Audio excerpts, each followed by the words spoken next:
tarde, boa noite. Eu sou o Marcos Alvito e esse aqui é o podcast do Clube do Conto. O Clube do Conto surgiu de forma presencial em 2018, teve em vários lugares, até São Paulo, Lapa, Ipanema, Tijuca, Lagoa. E depois, em 2020, ele se tornou um Clube do Conto virtual, através do Zoom. E no podcast do Clube do Conto, que eu estou inaugurando agora, quando o Clube do Conto faz 4 anos de surgimento e 2 anos de vida virtual, eu vou colocar aqui, então, os debates que a gente faz no Clube do Conto através do Zoom. Começam com uma apresentação do autor feita por mim e depois com os destaques feitos pelas alunas. Quem tiver mais interesse no Clube do Conto, ou mesmo quiser receber por e-mail o conto que a gente vai debater hoje, por favor, é só enviar um e-mail para marcosalvito@gmail.com. Então, um grande abraço, um beijo e bom Clube de Conto de hoje. Valeu, gente. Tchau. Boa noite. Hoje a gente vai debater um conto da escritora brasileira Adriana Lisboa, né?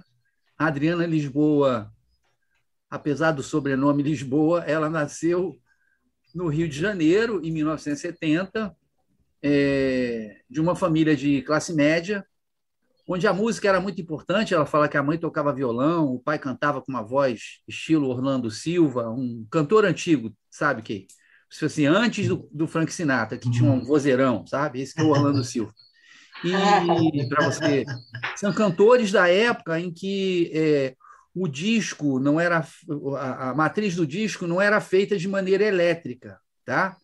Ela precisava da força da voz para que a agulha fizesse a matriz do disco.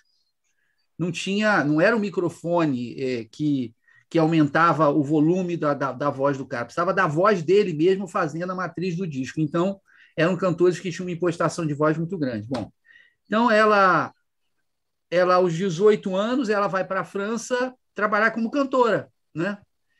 De música popular brasileira. Depois ela tem uma boa voz, uma voz afinada. Depois ela volta para o Brasil, faz faculdade de música e, em seguida, faz mestrado e doutorado em letras, doutorado em literatura comparada, né? na UERJ, né?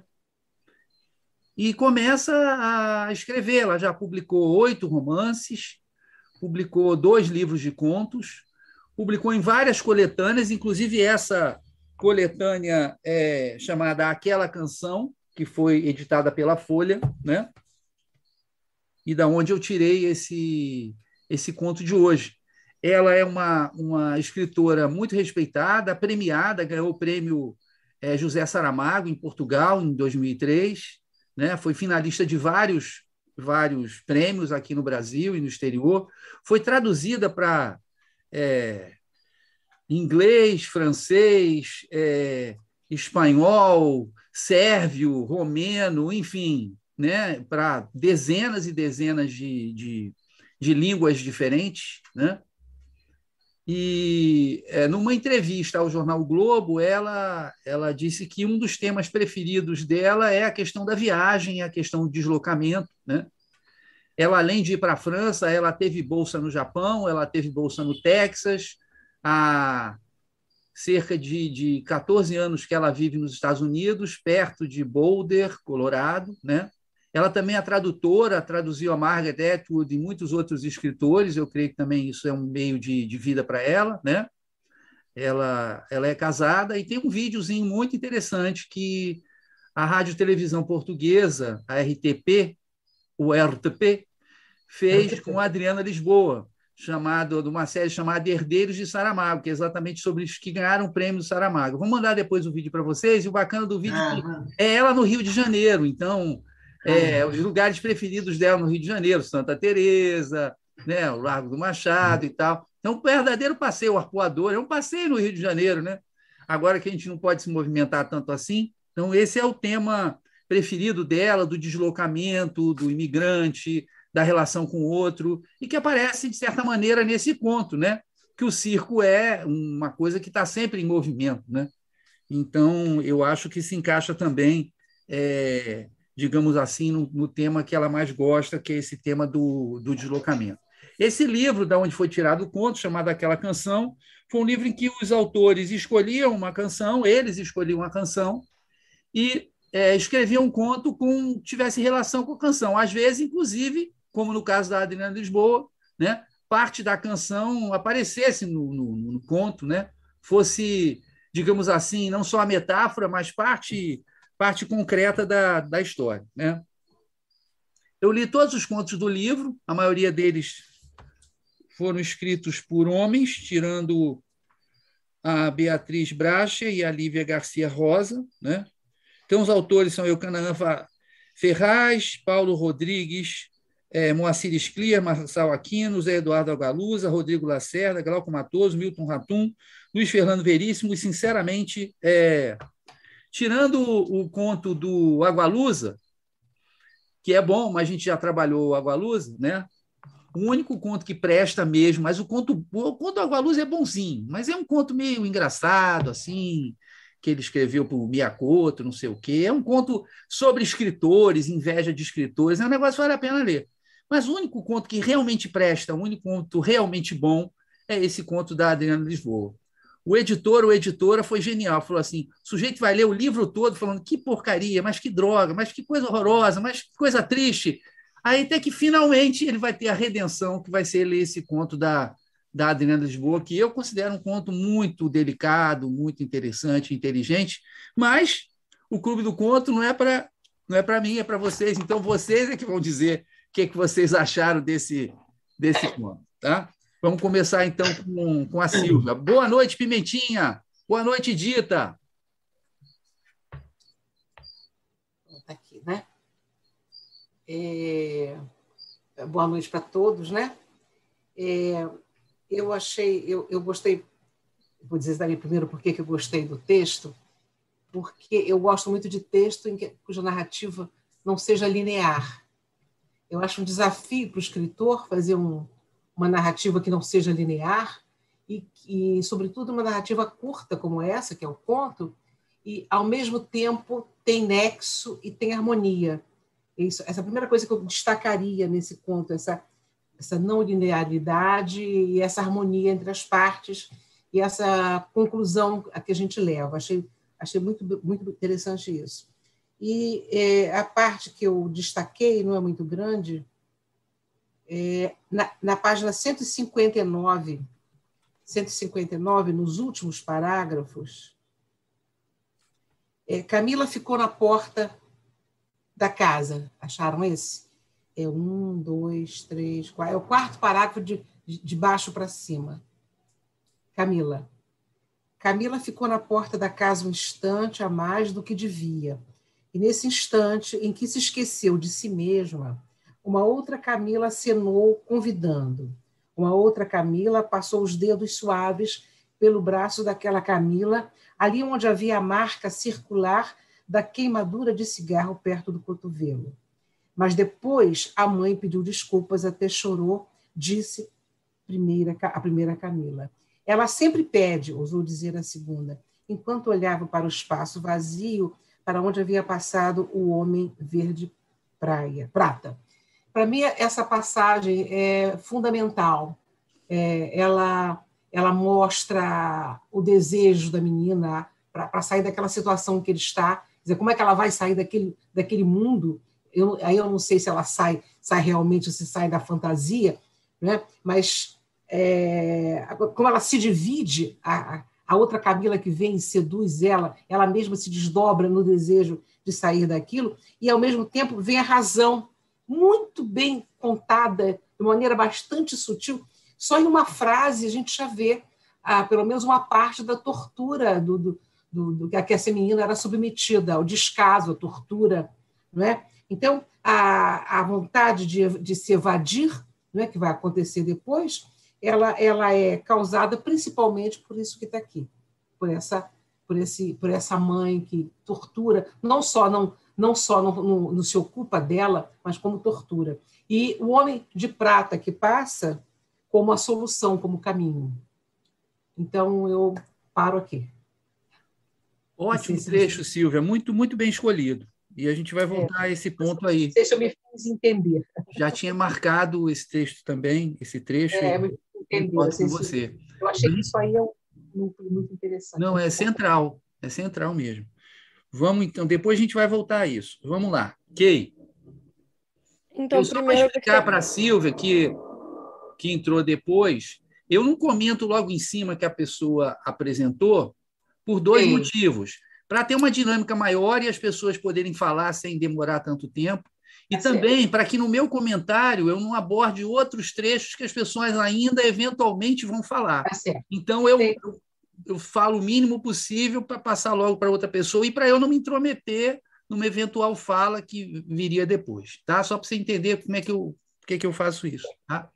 Vamos lá, Kay, é você. Então, primeiro, esse é o meu conto favorito que a gente leu até agora. Bom, eu não estava aqui em todas as aulas, mas eu adorei esse conto, assim. Eu marquei ele ali no meu computador para eu poder voltar para ele se eu quiser, assim. Eu adorei esse conto e eu quero reler. Também porque no início eu não entendi direito. Então eu queria reler. Mas enfim, eu fiquei confusa. O nome de palhaço trocava, era o nome da pessoa, isso me confundiu, enfim. Mas a fala que eu escolhi foi: às vezes é preciso ter muita coragem para aceitá-la, a felicidade. Era no que Zacarias... Peraí, página primeiro, para a gente poder acompanhar. Tá bom, mas eu não lembro a página, eu anotei, eu não sei onde era a página. Não consigo marcar. Eu acho que é fácil de achar. Tá a página. Tá, então fala o trecho aí que a gente vai tentar achar, vai. Tá bom. Às vezes é preciso ter muita coragem para aceitá-la, a felicidade. Era no que Zacarias pensava, mas na hora ninguém escapa. Eu posso procurar, deixa eu ver aqui. Você vai falando, a gente vai procurando, né? Ela já falou, esse trecho. Não, ela quis dizer que, tipo, eu vou falando que eu... Ah, aqui. É na página 172, no negócio, é 111. Não, é 11 no que você mandou, tipo. Mas tá escrito 111 na parte de baixo da página. Não, 172. Ah, tá aqui, 172, é isso mesmo. Tá, no terceiro aí parágrafo. Isso. Às vezes é preciso ter muita coragem para aceitá-la, a felicidade. Era no que Zacarias pensava. Mas na hora ninguém escapa. Acho que essa frase, assim, é muito central no conto, além da música, porque acho que a coisa mais central no conto é a música, né? Mas, claro, isso já é óbvio. Mas essa frase, eu acho que também ela é mencionada depois, sabe? Ela meio que tem uma referência a ela depois, mais pro final. Mas eu acho que essa frase realmente mostra como...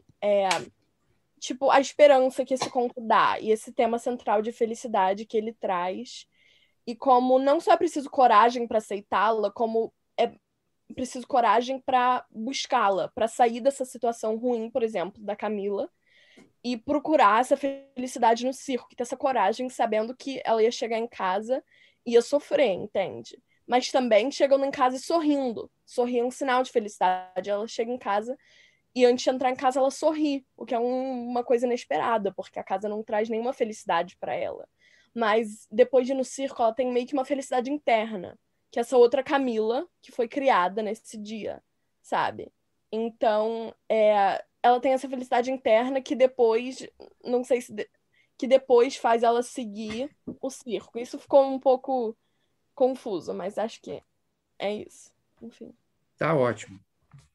Vou voltar a essa coisa, se segue o circo, se não segue o circo, vou voltar a isso, tá? Mas é ótimo essa passagem que você colocou, está no centro do conto mesmo também, que é buscar ou não a felicidade, né? Coragem e acreditar, né? Ter esperança de que a vida pode melhorar, de que pode se ter uma outra vida, pode ser uma outra Camila. Mas a gente vai voltar a isso. Renata, agora é você. Bom, eu tive a mesma impressão da Kay no início. Eu achei super confuso. Eu voltei para entender se era boneco, se era palhaço, se era gente, sabe? E aí eu confesso que eu fiquei até um pouco com má vontade assim em relação ao conto. Mas aí depois eu fui lendo e assim, eu não sei se eu tô num dia muito sensível hoje, mas eu só sei que teve um trecho que eu comecei a chorar e assim, eu nunca me aconteceu isso de ler um conto e começar a chorar, sabe? Então eu selecionei justamente assim a frase que eu parei, que eu falei, não, gente, peraí que eu preciso me recompor, porque assim, essa vida dela, né, É engraçado que eu achei que o pai é que era torturador, né? Não percebi essa mãe torturadora, mas lógico, ela era conivente. Que dureza a vida dessa menina, sabe? E como que ela conseguiu nessa fuga, né? É uma fuga. Primeiro ela foge para ver o circo e ela faz essa fuga física e mental e depois ela foge mesmo, né? Toda essa coisa do circo. Nossa, eu achei tão lindo esse conto, realmente, assim, não sei se eu vou conseguir ficar falando muito, mas eu selecionei o trecho da página 166, que foi essa parte que me emocionou. A partir do momento ali que ela veste a melhor roupa, daí já fiquei com lágrima no olho. Mas a frase que eu selecionaria é do parágrafo de baixo, do segundo parágrafo, que fala, no finalzinho do parágrafo, ela pensou na lona como uma caverna, um Peraí, esconderijo. desculpa, Renata, eu não ouvi bem. A página qual é? 166. Ah, tá. Página 8 do PDF. Tá, 166. Não, esqueça a página do PDF. Vamos falar a página do livro só. 166. Tá. É o parágrafo? É Tá, eu o já terceiro, achei. é o segundo parágrafo, final do segundo parágrafo. Na verdade, é Ela o pensou. terceiro parágrafo. É o terceiro, é o O terceiro. resto É do porque eu. parágrafo anterior é contado como parágrafo. Então, é o terceiro Não, é parágrafo. porque eu tinha botado o scroll aqui. Achei que começava em Camila vestiu a melhor roupa, mas não, tinha Aí um ela parágrafo pensou antes. na lona. Isso, um esconderijo, um lugar onde o mundo era outra coisa, e onde ela, Camila, sendo outra coisa, seria finalmente Camila. Nossa, Muito bonito. eu realmente, assim, eu desabei depois dessa frase, gente, juro pra vocês, isso nunca me aconteceu antes. Enfim, achei muito lindo esse conto, realmente. Nossa, que escritora, né? Assim, ela é uma artista, né?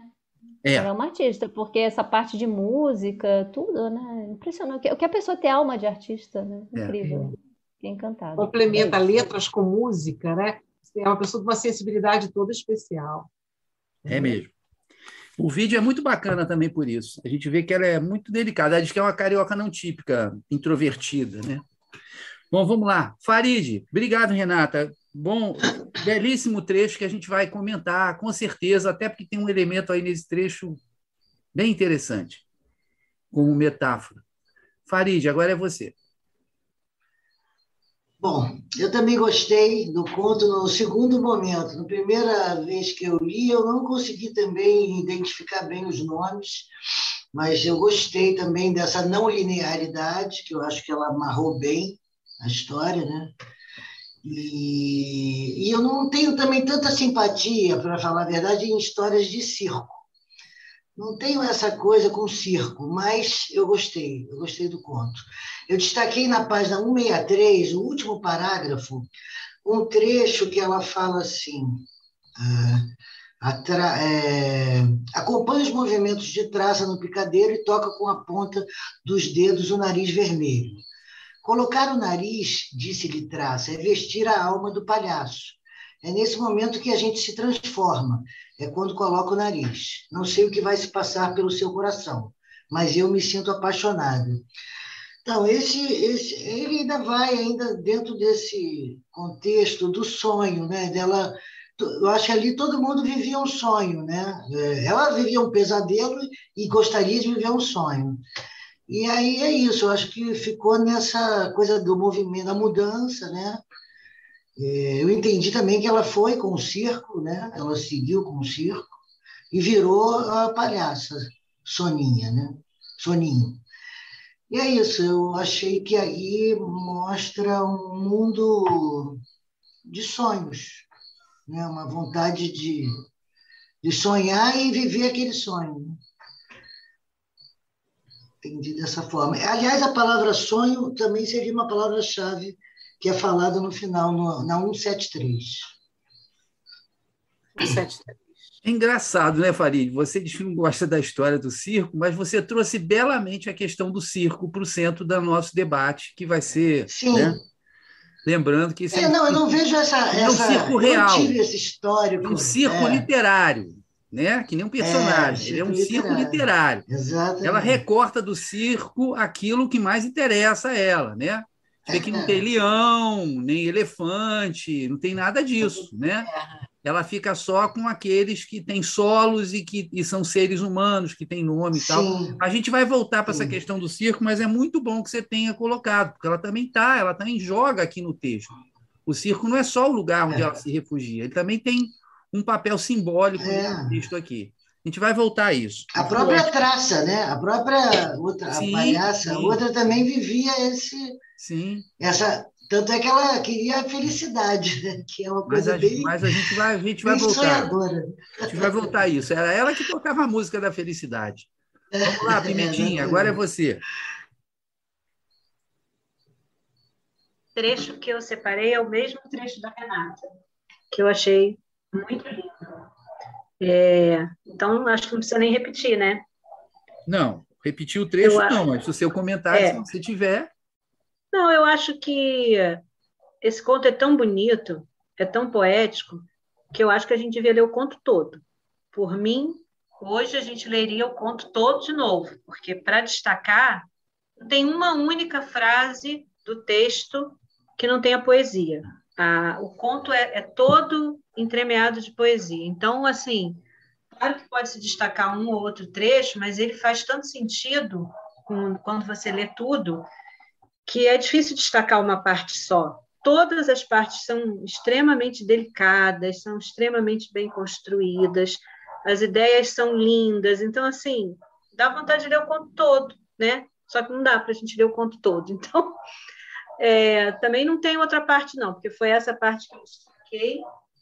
E eu achei, assim, lindíssimo também. Achei muito, muito bonito, muito delicado, escrito de uma forma, assim, tão, tão interessante, tão cuidadosa, sabe? É até difícil, assim, não sei se eu... Porque o que as pessoas falaram é mais ou menos o que eu acho também, né? A humanidade, como ela descreve os personagens, eu acho que a questão do circo tem muito isso também, né? Porque não é um circo rico, é um circo miserável. A menina era miserável. Miserável no sentido também da miséria que era a vida dela, né? Então, essa coisa de encontrar uma outra família pelo menos assim, é um pouco esperançoso. No meio de tanta tristeza, dificuldade, você vê que ela consegue criar uma personagem que pelo menos consegue romper o ciclo de violência, né? E ela escolhe a própria família. Isso é bem bacana, bem bonito também.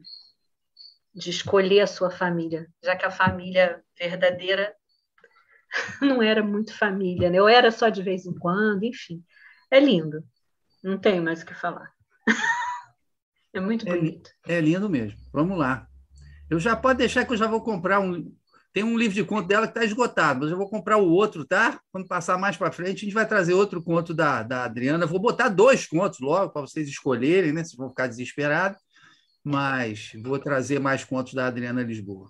Vamos lá, Dita, agora é você, por favor. Também, eu achei muito lindo, muito sensível, né? Eu acho que essa seria a palavra.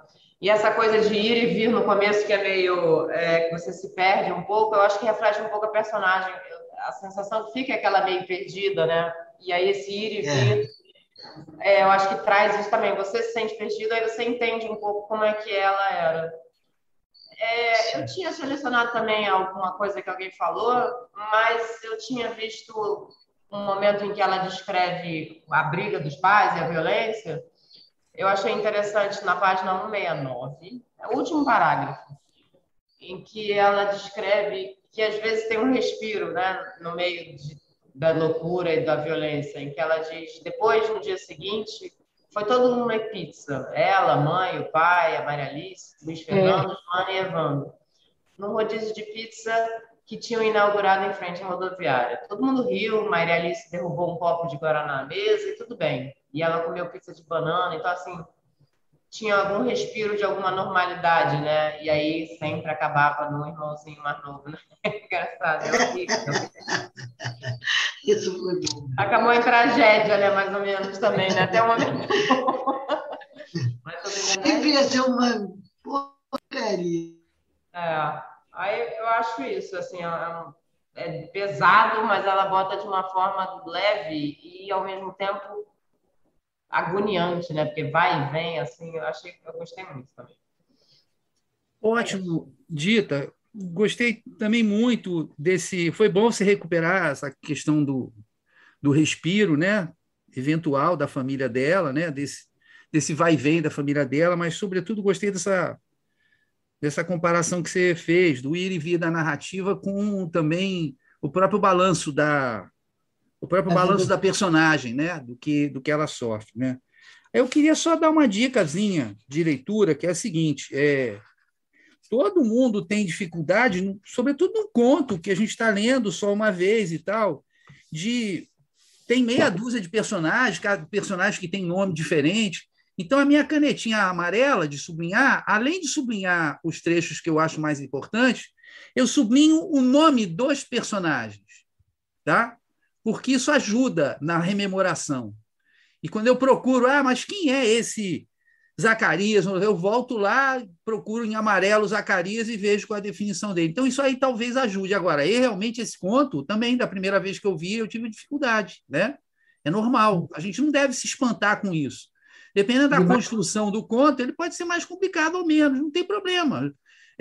Volta à leitura, lê de novo desde o começo, lê a segunda vez, isso aí é normal. E foi normal vocês terem esse tipo de dificuldade com esse conto aqui, que realmente tem esses personagens, mudam de nome e tal, ela adianta uma coisa, começa com ela já no circo, para depois voltar. Então, isso é normal, não foi problema nenhum de vocês, não. É problema da leitura pela forma como está construído o texto, né? O texto demanda um pouco de atenção maior, de dedicação maior, né? A Silvia colocou uma questão que apareceu depois, só que eu gostaria de esclarecer, que ela vai com o circo mesmo, tá? Ela vai embora, não tem a menor dúvida. Se fosse sonho dela, ela não teria aquele conhecimento de como são as coisas, da fantasia que a traça ia arrumar para ela, da conversa, etc. Então, ela vai, não tem a menor dúvida. Isso aí não tem nada de sonho dela. Ela vai, pronto, acabou. Tá. Isso é fato concreto, né? Mas a Silvia chamou a atenção por um trecho na 159, que é muito bonito, porque eu acho que ali, realmente, como a Silvia colocou, a autora, a narradora, ela esclarece para a gente que está ocorrendo uma transformação, né? Que tem uma Camila, a outra Camila, as duas dialogam, né? Que é uma coisa interessante, mas que esclarece não só que está havendo uma transformação, mas o que está no âmago dessa transformação, que era não aceitar mais essa violência. Uma violência que era cometida pelo pai e pela mãe. Os dois cometiam violências contra os filhos e os dois cometiam violências um contra o outro, sobretudo o pai contra a mãe. Então, era realmente um lugar, né, inabitável e infernal. E esse trecho fica muito mais claro, né? Porque ela, nesse instante que se esqueceu de si mesma, a outra Camila acenou convidando, né? Venha ser a outra Camila. Esquece de você mesmo do jeito que você é, né?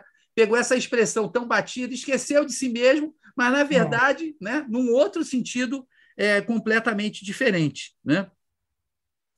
A Kay colocou a questão da coragem, né, para aceitar, que está na página 172, né, que é falada pelo Zacarias, né, e que se refere à música, né, inclusive a música, né, a felicidade é cheia de praça, é cheia de traça, é cheia de lata, é cheia de graça, é cheia de sino, é cheia de sono. Então, você vê que o nome da traça está na música e o nome da soninho está na música também, né? Eles estão dentro da música, esses nomes estão dentro da música que fala de felicidade, né? E concordo com a Kay, que não era só... não é só ter coragem, é também acreditar na felicidade, é também ter esperança da felicidade. Quando essa menina vai ao circo, essa é uma atitude revolucionária, que ela vai ao circo sozinha, com o dinheiro dela, que ela juntou, que ela não sabe como, né? Mas ela não pediu, ela não roubou, né?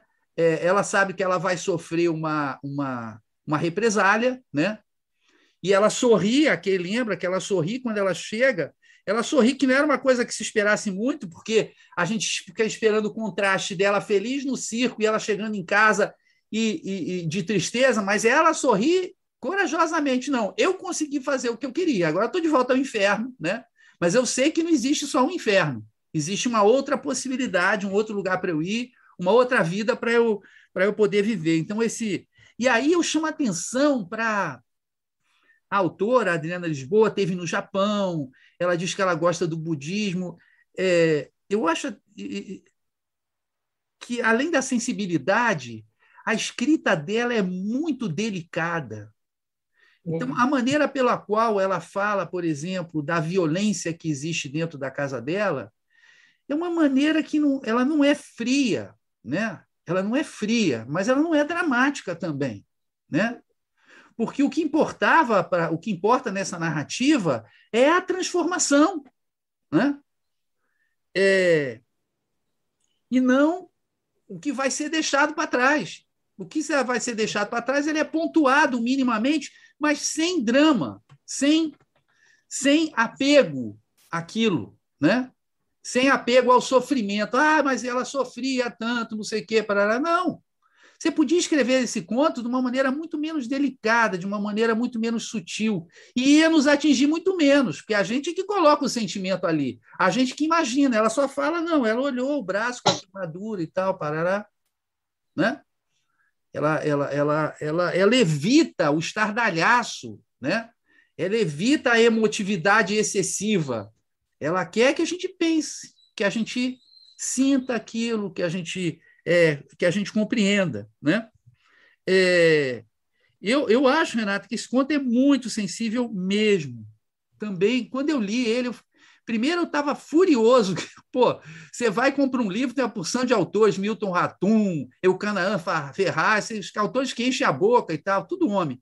E vai fazer uma coletânea com música, e os caras fazem uma droga de um conto, sinceramente, com um chamado tão bonito desse, você pode escolher uma música e fazer um conto.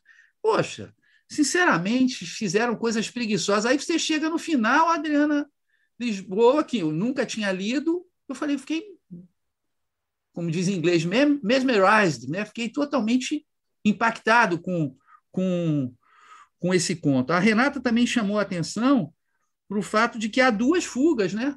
Uma fuga inicial para o circo e a outra fuga definitiva com o circo. Uma é para e a outra é com. E foi muito interessante a Renata selecionar o trecho em que ela diz: ela pensou na lona como uma caverna, tá? Porque a gente tem o famoso mito, né, da caverna de Platão, de que todos nós estamos numa caverna. E quando a gente sai, as figuras que a gente vê na caverna e que a gente acha que são realidades, são projeções, são sombras, né? E quando a gente sai da caverna, a gente primeiro fica cego com aquela luz toda, mas depois a gente contempla, né, as ideias, que para o Platão o que interessava, o que importava, o que era real eram as ideias, a realidade dele eram as ideias. Então, você pela primeira vez contemplava o que era virtude, o que era coragem, etc, etc e tal. Aqui, quando ela fala que o circo era uma caverna, é como se fosse uma caverna ao contrário da caverna de Platão, né? Não é saindo da caverna, mas entrando na caverna que ela ia se iluminar, que ela ia contemplar a verdade da felicidade, da alegria, né? Das possibilidades, né? Que estavam abertas em termos de vida para ela. Então, eu não tinha percebido isso, mas quando você colocou, quando você destacou esse trecho, eu fiquei doido. Falei, meu Deus do céu, é a inversão da caverna de Platão, né? A Farid, né, levantou um ponto fundamental, porque quando a traça, né, e aí essa coisa, esse nome traça, ele é legal também, porque a traça come, né? A traça devora. A traça é um agente de mudança. É um agente de transformação. Onde havia uma calça, não há mais. Onde havia um lenço, não há mais. A traça devorou, né? Ela transformou o lenço numa outra coisa, né? Nela e em outras tracinhas, né? Enfim, A traça colocava o nariz, é vestir a alma do palhaço, né? É nesse momento que a gente se transforma. Então, a traça chama atenção e ela é a professora da Soninho, né? É para ela que a Soninho se confessa, né? Se revela e solicita abrigo, né? E o Zacarias fica preocupado. Pô, vamos achar que é aliciamento de menor porque a nossa heroína ela é heroína. Nesse conto tem uma heroína, né? A nossa heroína tem 11 anos. Né? Ela tem 11 anos. Então, ela é uma criança. Sob qualquer estatuto, né? Quem levasse essa criança junto sem autorização dos pais seria preso. Mas isso ela faz. Ela tem licença poética para construir do jeito que ela quiser num conto dessa natureza. Mas ali a Farid chamou a atenção para o fato de que o circo, né, representa uma máquina perfeita para o sonho da Camila, da segunda Camila, né? Da Camila 2. Que ela quer se transformar e ela quer viajar. Ela quer ir para outro lugar, ela quer se transferir outra pessoa e ir para outro lugar. Ora, o que o pessoal do circo faz é o tempo todo. Ficar se transformando no palhaço, nisso, naquilo, parará, parará, e viajar, ir para um outro lugar. Depois de ficar algum tempo no lugar, já estão achando aquilo meio, não, é chato, pô, estou doido para ir para outro lugar, ainda bem que hoje é o último dia, né? Porque eles querem conhecer, eles querem andar pelo mundo. Então, o circo aqui, né, é um circo literário, que representa menos o circo na sua tradição artística, digamos assim, né, do que essa máquina de viagem e transformação, que, segundo a Adriana Lisboa, é uma das temáticas principais dela, que ela mais gosta. Né? Gostei muito quando a Débora falou da humanidade na descrição dos personagens. Tem uma pequena ironia aí em relação aos pais, né? Que quando eles ficavam de bem, levavam todo mundo para comer pizza, né? Ficavam de mão dada, daqui a pouco nascia um irmãozinho e cantavam cada vez mais alto na igreja, né? Mas mesmo essa descrição irônica não é uma descrição que os pais apareçam como monstruosos, né? Eles aparecem como parte da humanidade. Igualmente como parte da humanidade. Não aparece como psicopata, a gente não tem essa tendência a eles serem apresentados como pessoas doentias, né? Até porque esse tipo de coisa é extremamente frequente, né? Então, do ponto de vista da frequência, é quase que normal, né? Quase que normal. Eu fico totalmente siderado quando eu vejo na rua pai, mãe, virando para um garoto de 3 anos, de 4 anos, falou: você cala a boca, vocês contam, senão vou te meter a porrada, vou te meter o cacete, vou te descer a mão. Assim, é um negócio assim, você fica, sabe? Ah, meu Deus do céu. Então, ela descreve como parte da vida, como uma circunstância dela. Ela não descreve como um drama da gente chorar, porque ela poderia colocar drama, né, na situação anterior, mas não é o que interessa para ela. O que interessa para ela é a coragem, a esperança que a Kay mencionou, é essa capacidade de mudança, de transformação, é esse desejo, é isso que interessa para ela. Ela ser uma outra Camila, como a Silvia falou, enfim, o que todos vocês falaram. Então, fundamental a Farid colocar o circo aí na nossa discussão. Né? E no caso da Débora, essa questão da humanidade, né? Que eu acho que ela foi muito feliz ao perceber, né, a delicadeza dessa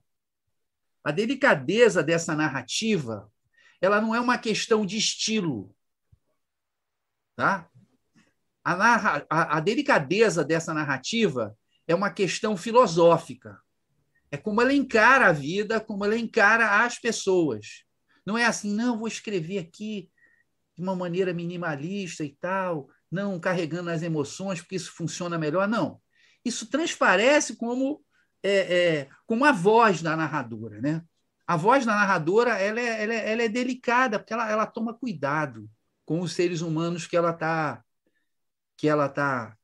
descrevendo. Aparece tudo, aparece violência, aparece desejo, mas de uma maneira respeitosa, no sentido de de uma compreensão, né?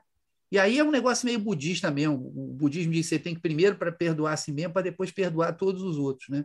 O pai e a mãe aqui não estão sendo exatamente condenados. Não é isso que acontece. Não está no centro do conto, não é importante no conto. Agora, isso é uma circunstância nefasta, difícil, que ela quer ultrapassar, não tem a menor dúvida, né? Mas que acaba fazendo bem, né? Dela ir embora, dela se lançar numa carreira artística, dela ser uma outra pessoa, né?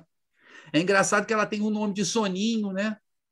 Mas ela acabou de despertar, né? Até nesse sentido de iluminação espiritual, ela está desperta, embora vá ter o nome de Soninho, né?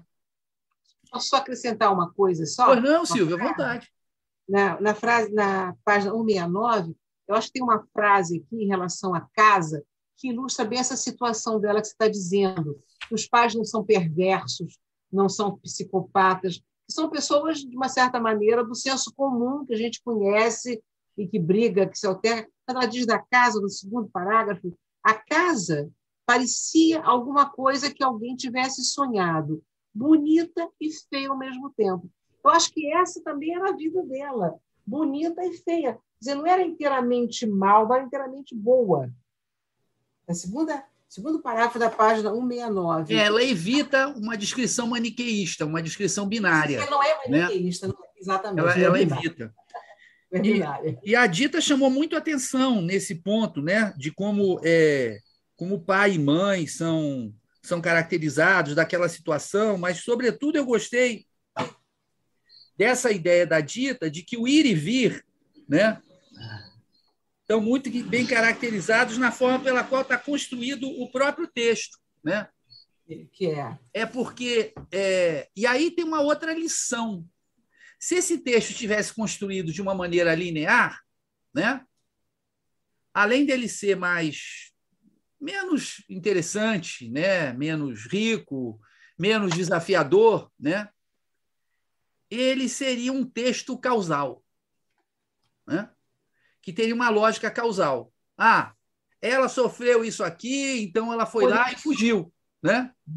Assim, quando o texto mistura os vários momentos, né, ele mostra, não, tudo isso é um todo que faz parte da vida da Camila, né, da segunda Camila, da primeira Camila, da Soninho, né?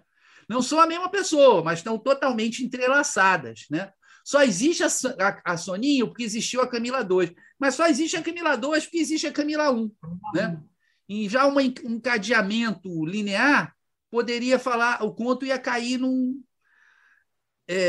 numa questão de causalidade. O problema e a solução, né? Mas a solução depende do problema. Né? Se o problema não existir, não tem solução. Então, ela prefere colocar isso misturado e a Dita... Sim, porque o problema coloca um desafio, né?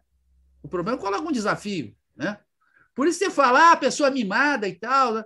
Pois nunca colocaram desafio para ela, como é que ela se desenvolve? Só quando a coisa começa a dar errado é que ela dá certo. Né? A coisa tem que começar a dar errado de algum jeito para você desenvolver as suas habilidades. Então, esse conto é construído de uma maneira belíssima. Fiquei tão feliz que vocês tenham gostado também. Eu nunca tenho certeza se vocês vão gostar. Nunca tenho. Já a maioria das vezes a gente mas eu nunca tenho certeza. Uma coisa interessante também, que eu acho que ela... a parte que ela apresenta como uma violência que mais a atingiu foi o pai ter esmagado as bonecas. Então, ela, de antemão, ela já vivia num mundo imaginário, né?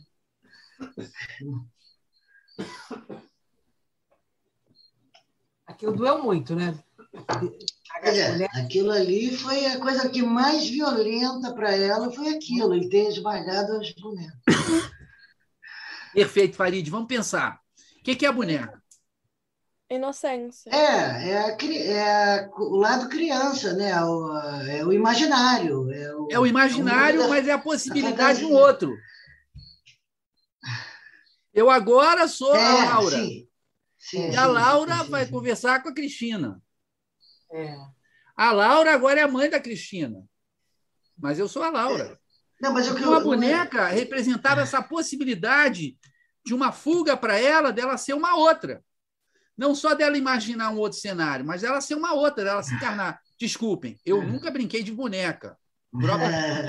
Não, mas eu jogava futebol com uns bonequinhos que tinham me dado de presente, que era da Segunda Guerra Mundial, que eram americanos contra japoneses, da Revel, um negocinho de plástico desse tamaninho. E eu, como nunca me interessei por guerra, nem por avião, nem por carro, nem por nada, eu pegava, fazia uma bolinha lá, de miolo de pão, botava 11 contra 11, inventava uma trave e eu ficava jogando. Então, nesse ponto, eu sei o que é. Eu era aquele ponta-direita que estava driblando. Eu era, entendeu? Eu era aquele ponta. Então, a boneca, ela também permite isso. Né? A boneca, o boneco também permite isso. Meu filho gostava de Power Ranger, ele era o Power Ranger. Né? Então, a boneca permite uma outra Camila. Né? É que naquele momento ela não é mais a Camila que apanha do pai, que a mãe encosta a ponta de cigarro nela. Não, ela é uma boneca. Não, mas eu acho que isso foi a gota d'água para ela, essa quebra desse símbolo que para ela era importante. Mas isso o pai destruir isso e, quer dizer, ela foi sutil, porque essa violência foi a maior, até do que o cigarro. E isso também pode ser um outro símbolo, né? Destruiu o sonho da criança. Não, isso também pode ser um outro símbolo. Pode ser o símbolo de, olha, o meu pai decretou o fim da infância. Não posso mais sonhar. Então agora eu tenho que ser, né? Entendeu? Uma amiga minha que sofreu uma enorme violência, o que ela fez? Ela quis viver a criança. Sim, quando ela sofreu enorme violência, ela pegou todas as bonecas dela, guardou no armário e falou: não, agora não sou mais criança. Não sou mais criança. Agora é outra história. Eu acho que a decisão dela de sair de casa também representa um pouco isso. Porque a vida na casa dela, ela tem isso no texto algumas vezes, que casa era aquela, meio que assim, o que é tudo, sabe? Porque até o humor dos pais é uma coisa inexplicável. Essa fase boa de comer pizza, todo mundo rir, era uma coisa que acontecia sem que a Camila pudesse entender. Por que num dia o pai estava rindo, brincando com a mãe, todos se davam bem, e de repente todo mundo apanhava? Não, então, ela entendia isso. Ela entendia. Eu acho que ela entendia. Ela inclusive, ela via a hipocrisia do negócio. Não, eu não acho. Eu acho que uma criança está sujeita a estar sobre digamos assim, a orientação, os cuidados, as decisões que os pais tomavam. Eles mudaram de uma casa para outra casa, a casa era estranha, ela não entendia bem se eles eram ricos ou pobres, não eram nem tão ricos nem tão pobres, entendeu? A criança está sujeita, e no caso dela, muito claramente, a sofrer as violências e as decisões que os pais tomavam por ela. E quando ela resolve que ela vai para o circo, ela com certeza assume uma condição que não é mais de criança. Isso é muito corajoso. Isso aparece no texto, falando sobre essa coragem dela. Essa coragem não é mais de uma criança. É claro que fica, né, alguma coisa ainda de infantil, mas ela tomar a decisão sobre a própria vida é uma decisão de uma pessoa adulta, não é uma decisão de criança. Ela deixou de ser criança de fato, entendeu? Quando ela resolve que ela vai escolher a própria família porque aquela não servia mais para ela. E é exatamente isso. Não é por uma questão de raiva, não. É uma decisão de mudança. Eu não quero mais ficar aqui. E aqui onde ela está, ela é subjugada, né? Ela é levada de um lado para o outro, ela está sujeita aos humores, enfim, estranhos dos pais, eu acho que ela não compreende por que um dia o pai está de bom humor, no outro dia eles estão se batendo, no outro dia todo mundo apanha, entendeu? É um tipo de relação muito dolorosa, muito esquisita. Não é maniqueísta, mas é bastante prejudicial, digamos assim, para qualquer criança. Deixa eu te fazer uma réplica aí. Quando ela fala que os pais, naquela situação da pizza, eles se reencontram ali e acabam até fazendo outro filho, isso mostra claramente que ela entende toda a situação. Ela era madura para entender essa falseada que eles em alguns momentos davam, entendeu? E eu acho que ela foi ela para o entende, circo não, que eu para tô preservar o lado criança, eu discordo. Eu acho que ela foi para o circo para justamente ela foi atrás dessa criança que ela não queria deixar de ser. E foi uma atitude madura que ela tomou, mas ela continuou sendo criança, eu acho. Minha opinião. Não, eu só quis dizer que não é que ela não entendesse, é que você, quando você tem situações assim que são inesperadas, meio que inexplicáveis, você está sujeito a mudanças de humores que você não controla, entendeu? É claro que ela entendia que naquele momento os pais estavam se dando bem. Naquele momento era o momento que fizeram as pazes, mas de repente tudo podia mudar a qualquer momento sem explicação. Eu sei que a Dita quer falar, mas só para esclarecer, será que a gente poderia formular assim? Ela entendia o que estava acontecendo, mas ela não entendia por que estava acontecendo. Exato. Porque ela diz, era uma época, agora, como assim é uma época? Não, é época que os patos voam, é para não sei o quê, mas não tem razão, não tem explicação. Ela entendia o que estava acontecendo, mas não entendia por que estava acontecendo. Né? Vamos lá, Dita, é você. Tá, acho que foi esse o meu comentário que eu quis dizer. Eu acho que ela, não sei se a palavra seria entender, mas ela é perdida no meio dessa confusão toda. Ela é muito nova. Então, assim, a criança tem um sentimento muito forte. E foi por isso que, talvez, por sentimento daquilo ser insuportável, que ela foi para o circo. Eu não chego a dizer que talvez seja uma decisão madura. É, tipo, fugir daquilo. Porque o sentimento da criança é mais forte que a razão. Né? Então, assim, que ela entendia aquilo? Claro que não. Ela estava entendendo que era violência, ou que aquele é um momento de paz. Óbvio, o óbvio ela entende, mas o porquê não. E aí é o sentimento de desconforto, né? Que faz ela ir embora, né? Aquela coisa de fugir. Eu não sei se a gente poderia dizer que é uma decisão madura. Fugir nunca é uma decisão. Fugir é desespero. Eu não estou aguentando mais aquilo e eu vou meter o pé. Eu acho que é meio por aí também. Eu não acho que ela tenha essa compreensão, não. Era isso que eu queria falar. Eu queria chamar a atenção de um trecho que ninguém acabou trabalhando, e eu acabei não trabalhando também. Primeiro, eu queria destacar que eu acabei não comentando uma coisa ótima que a Pimentinha falou, quer dizer, que tem uma hora que o Zacarias fala que o circo é uma família, e realmente ela escolhe uma outra família. Né? A Pimentinha observou isso. Muda de família. Mas na 170, no segundo parágrafo, diz assim: agora, a Casa Verde quente esperava por Camila como um mistério familiar feito de zinco e pintura descascando. Então, mistério familiar. Ela não sabia se ela ia apanhar ou se ia ser chamada para comer pizza. Tá certo? Nunca se sabia. Se aquela casa ia ser abrigo ou seria um centro de torturas.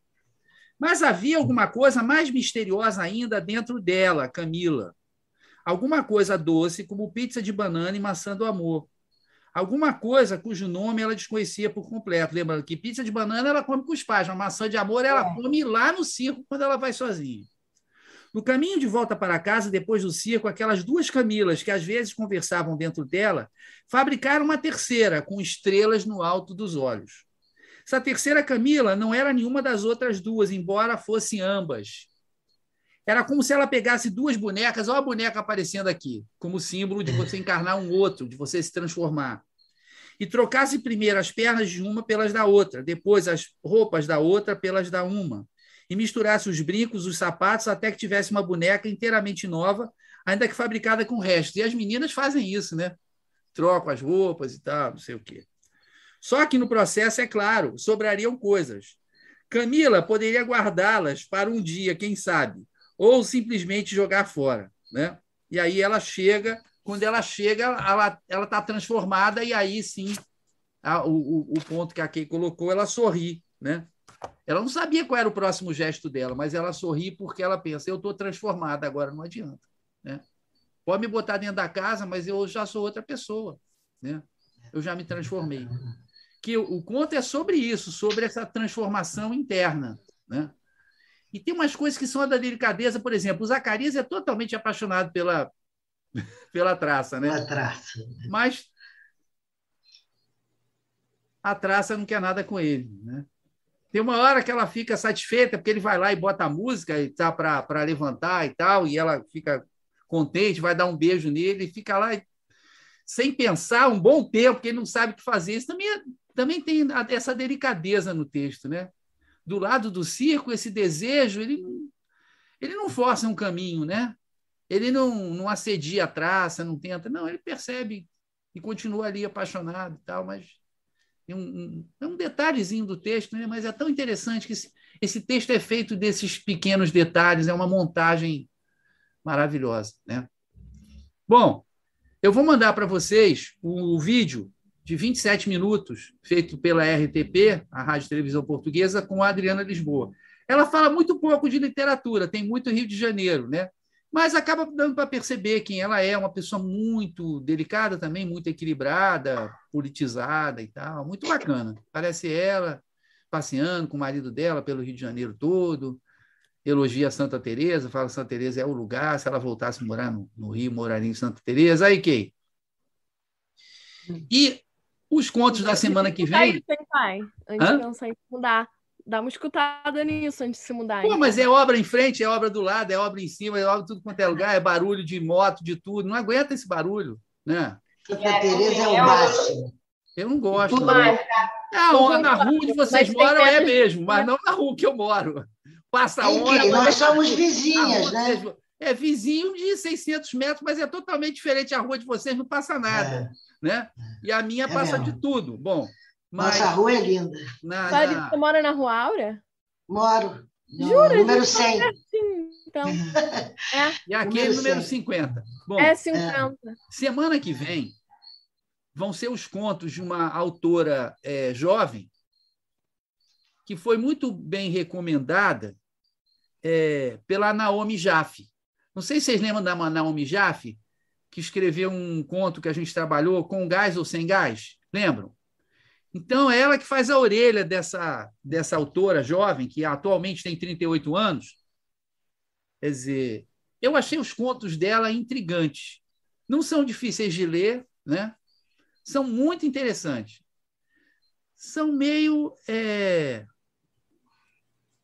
um pouquinho assim, pós-modernos, né? Ou seja, o que eu chamaria de pós-moderno? Há uma problematização do sentido do conto, né? É mais difícil encontrar o sentido do conto, a gente fica mais desorientado.